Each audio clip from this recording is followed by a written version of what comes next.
What's good, everybody? It's your boy, O'Shea Duke Jackson, back at it again with another episode of The Celebrity Jump. A lot of times in this sector of the black internet, a lot of black men have some very interesting positions on collaboration, dealing with black women living overseas or in the country. You know, these are always hot topics, but one of the ones that I believe that are trending now is this idea or subcategory rather of an idea, which is coming from the black community as a whole as a topic.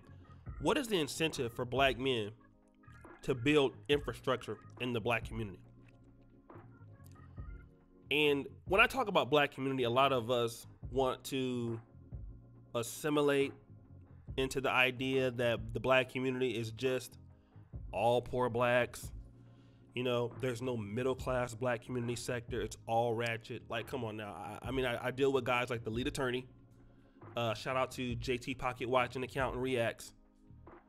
Dennis Sperlin.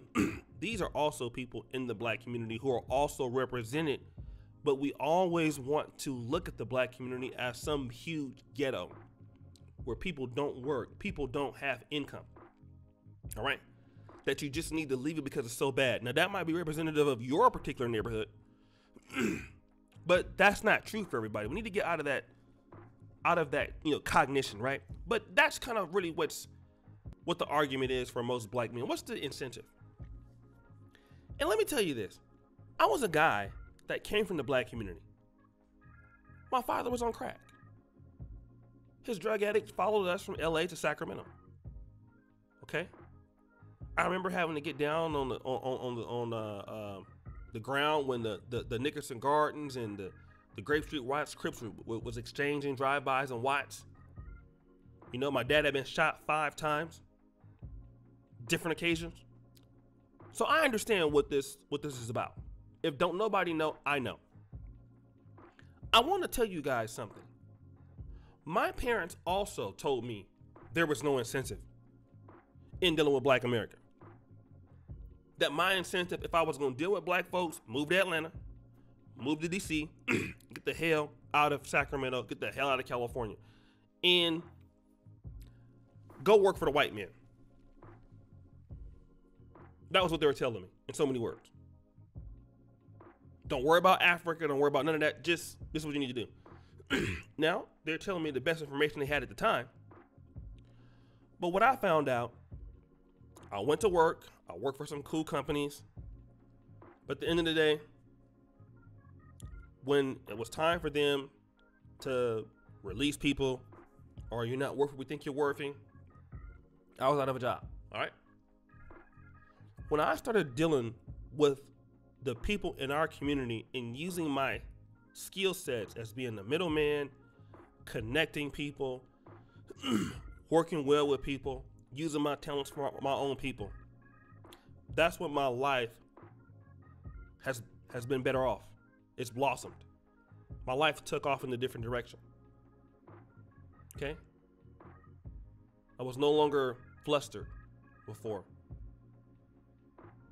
but I was advancing on my own, trying to solve solutions and with the content business that I am, and currently with our folks. And a lot of times when we talk about the incentive for building, a lot of black men, I think this is an issue, you know, guys who say, well, the reason why I don't want to build for them is because of these sisters. A lot of guys like that are not doing nothing anyway. Guys who have that position, to me, you're unmotivated, you're a loser, and you wasn't gonna do shit anyway with your life. Don't try to blame it on black women as to why you don't want to do anything. You're just a very unmotivated man. Just come out and say that. All right? You're not gonna do nothing for white women either, or the Asian woman. You're just a loser.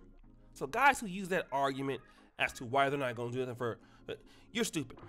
Anybody who is about autonomy and wants to write their own ticket, what better else place to do it than black America?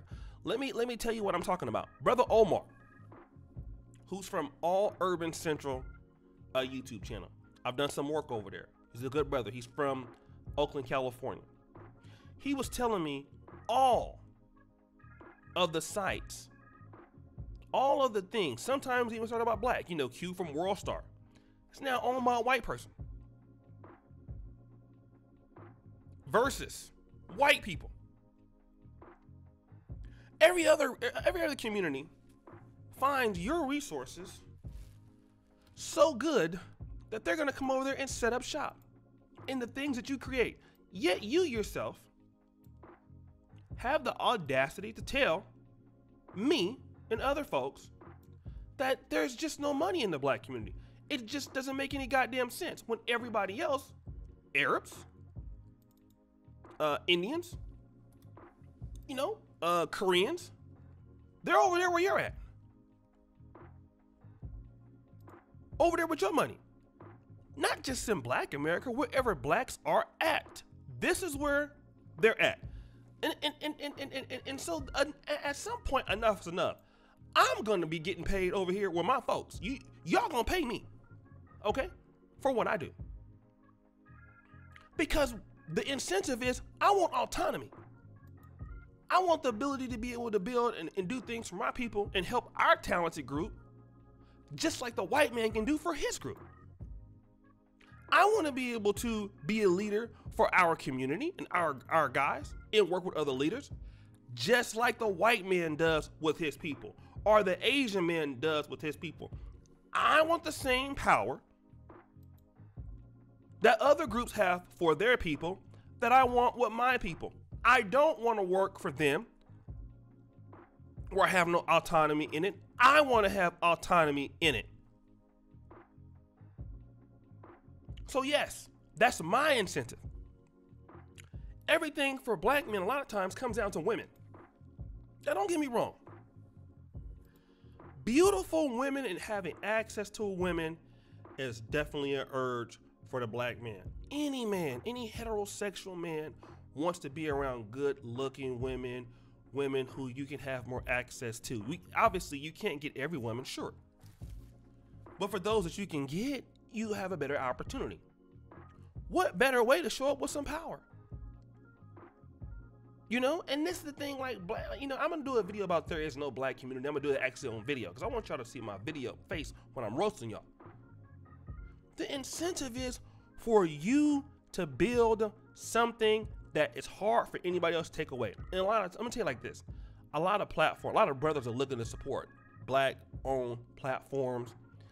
As long as what you have is good, and that's another thing too about a lot of black things in America, worldwide. A lot of us just don't have good stuff. We don't have good quality things. We don't run the business right. A lot of times in black America, I've noticed if you just show up every day and be average, a lot of folks is like, well, damn, he at least showing up every day. Where in other communities, you got to be a lot better than that. But in the black sector, if you can have a nice personality, if you can treat people with respect, if you can respect people's time, hey man, you can go a long way. What's the excuse? The incentive to work with your people, that's enough. It's completely enough. And we got to get out of this argument that ain't no incentive to build in the black community. Ain't no incentive, man. Oh, those chicks over there choosing Pookies and Ray Rays. And I'm gonna do a part 2 to that. Don't worry, it's coming. A lot of brothers is getting a lot of excuses with this, okay? And I just want to talk about that. But guys, what do you think? It's your boy, O'Shea Duke Jackson, back at it again with another episode of The Celebrity Junk. I really appreciate you for all that you do. Subscribe with the bell. Check out the first comment pinned to the top. And as you know, the buffoonery remains at all-time high. I'm out.